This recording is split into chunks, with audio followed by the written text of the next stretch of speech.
ಮೊದಲ ಟೆಸ್ಟ್ನಲ್ಲಿ ಶ್ರೀಲಂಕಾ ತಂಡವನ್ನು ಕಟ್ಟಿ ಹಾಕಿದಂಥ ಟೀಂ ಇಂಡಿಯಾ ಲಂಕಾದ ಬ್ಯಾಟಿಂಗ್ ಬೆನ್ನೆಲುಬು ಮುರಿದಂಥ ಮನೋಜ್ ಸುತಾರ್ ತಬಾಹಿ ಹಾಡಲ್ಲಿ ಅಶ್ಲೀಲತೆ ಗೆರೆ ದಾಟಿಲ್ಲ ಎಂದ ಯಶ್ ಅರ್ಮಾನ್ ಮಲ್ಲಿಕ್ ಕಂಠಸಿರಿಯಲ್ಲಿ ರಾಶಿ ಹಾಡು. ಈ ಸುದ್ದಿಗಳನ್ನು ನೋಡೋಣ ಎಂಟರ್ಟೈನ್ಮೆಂಟ್ ನ್ಯೂಸ್ ಟಾಪ್ 9ನಲ್ಲಿ. ಶ್ರೀಲಂಕಾದ ಗಾಲಿಯಲ್ಲಿ ನಡೀತಾ ಇರುವ ಮೊದಲ ಟೆಸ್ಟ್ನಲ್ಲಿ ಲಂಕಾ ತಂಡದ ಮೇಲೆ ಟೀಂ ಇಂಡಿಯಾ ಹಿಡಿತ ಸಾಧಿಸಿದೆ. ಮೊದಲು ಬ್ಯಾಟ್ ಮಾಡಿದ ಭಾರತ 462 ರನ್ಗಳಿಗೆ ಆಲ್ಔಟ್ ಆಗಿತ್ತು. ಬ್ಯಾಟಿಂಗ್ ಆರಂಭಿಸಿದ ಶ್ರೀಲಂಕಾ 284 ರನ್ಗಳಿಗೆ ಆಲ್ಔಟ್ ಆಗಿದೆ. ಲಂಕಾ ಪರ ಸೊನಾಲ್ ದಿನುಸಾ ಶತಕ ಬಾರಿಸಿದ್ರೆ ಡಿಕ್ವೆಲ್ಲಾ 80 ರನ್ ಗಳಿಸಿದ್ದು ಬಿಟ್ರೆ ಉಳಿದವರು ಯಾರೂ ಕ್ರೀಸ್ನಲ್ಲಿ ಕಚ್ಚಿ ಆಡಲಿಲ್ಲ. ಭಾರತ ಪರ ಮನೋಜ್ ಸುತಾರ್ 4 ವಿಕೆಟ್ ಕಬಳಿಸಿದ್ರೆ ರವೀಂದ್ರ ಜಡೇಜಾ 3 ವಿಕೆಟ್ ಪಡೆದು ಮಿಂಚಿದ್ರು.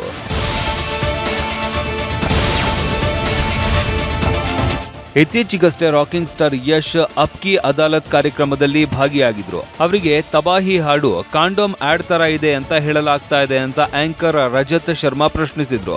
ಇದಕ್ಕೆ ಉತ್ತರಿಸಿದ ಯಶ್, ನಾನು ಒಂದು ವೇಳೆ ಕಾಂಡೋಮ್ ಆಡ್ ಮಾಡಿದ್ರೆ ಅಧಿಕೃತವಾಗಿ ದೊಡ್ಡ ಮಟ್ಟದ ಹಣವನ್ನ ತೆಗೆದುಕೊಂಡು ಮಾಡುತ್ತೇನೆ ಅಂತ ತಿರುಗೇಟು ನೀಡಿದ್ದಾರೆ. ಹಾಗೆ ತಬಾಹಿ ಹಾಡಿನಲ್ಲಿ ಅಶ್ಲೀಲತೆ ಗೆರೆಯನ್ನ ನಾವು ದಾಟಿಲ್ಲ ಅಂತ ಹೇಳಿದ್ದಾರೆ. ನಟ ಪ್ರಮೋದ್ ಶೆಟ್ಟಿ, ಶ್ರುತಿ ಹರಿಹರನ್, ರಾಜೇಶ್ ನಟರಂಗ ಪ್ರಮುಖ ಪಾತ್ರದಲ್ಲಿ ನಟಿಸಿರುವ NH-66 ಚಿತ್ರದ ಚಿತ್ರೀಕರಣ ಮುಕ್ತಾಯವಾಗಿದೆ. ಪೋಸ್ಟ್ ಪ್ರೊಡಕ್ಷನ್ ವರ್ಕ್ ಸಹ ಪೂರ್ಣವಾಗಿದೆ. ಇತ್ತೀಚೆಗೆ ಈ ಚಿತ್ರದ ಪ್ರಮುಖ ಪಾತ್ರಧಾರಿಯಲ್ಲಿ ಒಬ್ಬರಾದ ಪ್ರಮೋದ್ ಶೆಟ್ಟಿ ಅವರ ಫಸ್ಟ್ ಲುಕ್ ಅನಾವರಣವಾಗಿದೆ. ಪ್ರಮೋದ್ ಶೆಟ್ಟಿ ಅವರ ಫಸ್ಟ್ ಲುಕ್ ವಿಶೇಷವಾಗಿದ್ದು ಸಾಕಷ್ಟು ಕುತೂಹಲ ಮೂಡಿಸಿದೆ. ಈ ಚಿತ್ರದಲ್ಲಿ ಪ್ರಮೋದ್ ಶೆಟ್ಟಿ ಕ್ಯಾಬ್ ಡ್ರೈವರ್ ಪಾತ್ರದಲ್ಲಿ ಕಾಣಿಸಿಕೊಳ್ತಾ ಇದ್ದಾರೆ.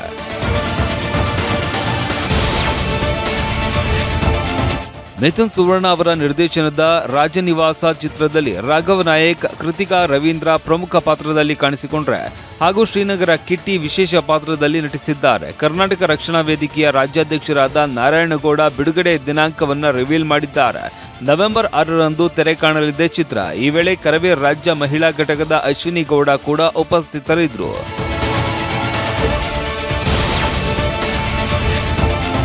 ನಿರ್ದೇಶಕ ಓಂ ಪ್ರಕಾಶ್ ವಿರುದ್ಧ ಫೈನಾನ್ಷಿಯರ್ ನಿಂದ ದುಡ್ಡು ಪಡೆದು ಹಿಂತಿರುಗಿಸಿಲ್ಲ ಅನ್ನೋ ಆರೋಪ ಕೇಳಿಬಂದಿದೆ. ಭಾಸ್ಕರ್ ಶೆಟ್ಟಿ ಮತ್ತು ಸಂಗಡಿಗರಿಂದ ಸಿನಿಮಾ ಮಾಡುವುದಾಗಿ ಹೇಳಿ 3,85,00,000 ದುಡ್ಡು ಪಡೆದಿರುವ ಓಂ ಪ್ರಕಾಶ್ ಸಿನಿಮಾನು ಕಂಪ್ಲೀಟ್ ಮಾಡಿಲ್ಲ, ಹಣವು ವಾಪಸ್ ಬಂದಿಲ್ಲ ಅಂತ ಭಾಸ್ಕರ್ ಶೆಟ್ಟಿ ಹೇಳಿದ್ದಾರೆ.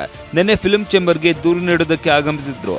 ಆದ್ರೆ ನೀವು ಮೆಂಬರ್ ಅಲ್ಲ ಅಂತ ಹೇಳಿದ್ದಾರೆ. ಹೀಗಾಗಿ ಕಾನೂನಿನ ಮೊರೆ ಹೋಗ್ತೀವಿ ಅಂತ ಭಾಸ್ಕರ್ ಶೆಟ್ಟಿ ಹೇಳಿದ್ದಾರೆ.